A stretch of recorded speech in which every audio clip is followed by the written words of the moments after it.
Have you ever wondered what the Bible has to say about tattoos?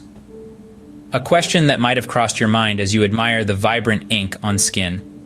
This age-old body art, tattoos, surprisingly has its roots entwined with the scriptures. It's a topic that has sparked debates, curiosity, and even fear. We're here to shed light on this intriguing subject and navigate the labyrinth of biblical references.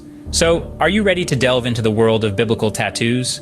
Our journey begins in the Old Testament, specifically in the book of Leviticus.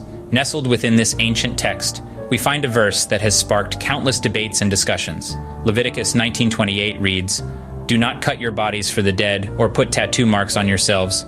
I am the Lord."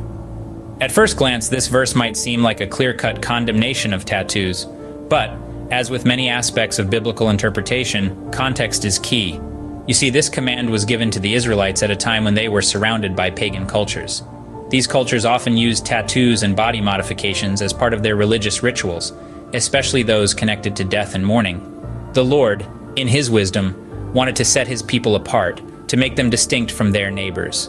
And so He issued this command, not necessarily because tattoos are inherently evil, but because they were associated with practices that were not in line with the worship of the one true God.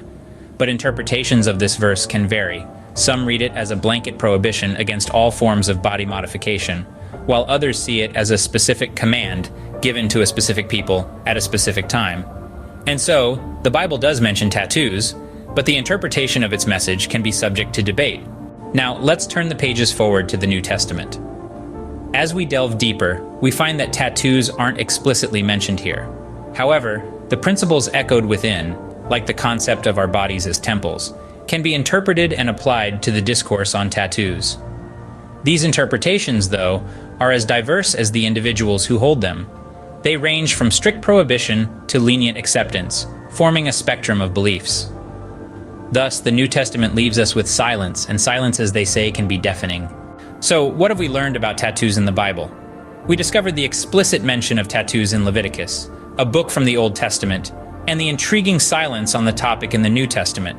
We've grappled with the multitude of interpretations, from those who view tattoos as a violation of divine command, to others who consider them an acceptable form of personal expression.